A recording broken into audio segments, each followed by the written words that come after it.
Carolina Panthers fans back home Week 5 in front of fans who I assume have opted for that severance procedure. They get the streaking Miami Dolphins. A one-game win streak is considered streaking in South Beach right now. And the Dolphins do hang on and get their first victory of this season. Maybe it was Miami's new hope moment. Get the win by saving Leia, lose Obi-Wan while doing it, but then pull off a miraculous comeback with Tyreek providing guidance from the sideline. And maybe it makes Tua harder to figure out, yeah? Tagovailoa finally made it through a game without any interceptions, not many yards in their win over New York, but 2 TD passes, a rate over 110. See how Tua kind of just feels him, senses him, and throws that ball up over the top? Miami's offense rounded up 27 points, finished 3 of 4 red zone trips, still could be better on third down, but overall the kind of trip through the park they'd be happy to replicate. Eludes a tackler and scores! Miami does answer! Panthers defense has more than just one random shaft that can be exploited, too.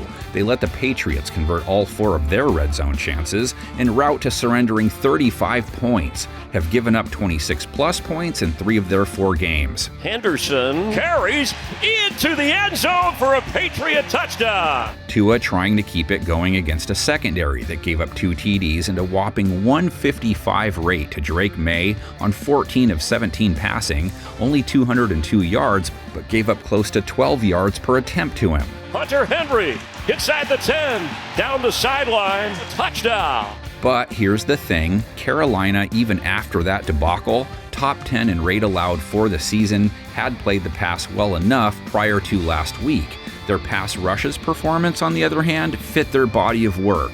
1 sack for 0 yards, and that sack, just their second on the year, too. It's really nice when you have that opportunity to have the protection. That's where it all starts. Tagovailoa, meantime, not sacked once or even hit once by the Jets. That's back-to-back games without getting dropped. This is a vintage Dolphins play. Everyone's there. It's an easy leak. Panthers did allow Stephon Diggs to top 100 yards. Jalen Waddle has to trade in the Robin mask for the Batman one now. 48 yards last week. You'd expect him to start piling up the targets as the lead man. Jalen Waddle got loose, and all of a sudden the explosive pass plays are materializing. He was the only other Finn other than Tyreek with more than 30 yards last week. Tight end Darren Waller, though, hauling in both of Tua's TD passes, and Devon Achane popped off for 99 yards on the ground, a touchdown, 5 a carry. They'll need that run game to contribute to offset some of Hill's production. He's been good for 5 a run or better in 3 of 4. Achane, who almost stepped out of a tackle. It's just such a good run. Panthers have given up 5.2 yards per carry to running backs in 2025, only 2 teams more generous to the position.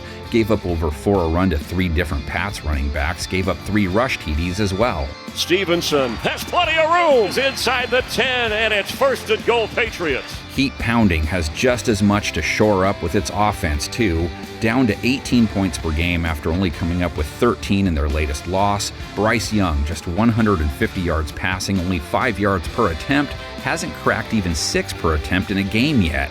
3 of his 4 outings of the forgettable variety. Extra pressure's picked up, fires, and knocked away. Threw 36 times and was only sacked once, too. Below average pressure rate faced, held the ball plenty long as well. He does have the kind of secondary to get right against. Dolphins, 125 rate allowed is the highest in the game. Let Justin Fields post a 111 rate, giving up over 8 yards per attempt, no picks, a little over 220 yards. Launching to the end zone again, jump ball, touchdown! Their defense overall, at least, hits Week 5 off a 21-point venture, only allowed 2 red zone trips and took the ball away 3 times on fumbles. The ball was knocked loose at the end of the return. They think it's a 3rd Miami takeaway here. Did give up 65 yards to tight end Mason Taylor, over 80 to Garrett Wilson, and a touchdown. Carolina's WR tight end combo, Tommy Tremble and T-Mac. McMillan 62 yards. He's been their target leader every week. Throws in that direction. McMillan inside the 10, puts a move on Gonzalez. And Tremble comes off a season-high 48 yards. For the end zone, open, reaching back and grabbing for a Carolina touchdown. It's Tommy Tremble. And maybe the Panthers could work a little something on the ground. Chuba Hubbard only 10 attempts last week, but 4.9 per, and he's been 4.3 or better back-to-back games. Chuba Hubbard will get a first down and go out of bounds. Dolphins didn't handle Fields the runner well or Breece Hall in their win. Gave up over 80 yards to each, over 5 a run to both guys. Justin Fields all the way to the end zone. Holy smokes. Only 8 Panthers-Fins games ever, 6-2 in favor of Miami, first met in 1998. And, made sure it was a nice low bar they set. The spit and polish Panthers of 2 years ago have long since lost their gleam. And last Sunday, Dan Marino and the Dolphins looked to add another smudge to Carolina's lackluster season. One of the lone bright spots for the Panthers was the great individual effort of tight end Wesley Wall. But the Dolphins' defense stayed after Panthers quarterback Steve Berline. I think if he scrambles on us, we can run him down. Sack him! Miami's defense sealed the win with 2 interceptions and 4 sacks.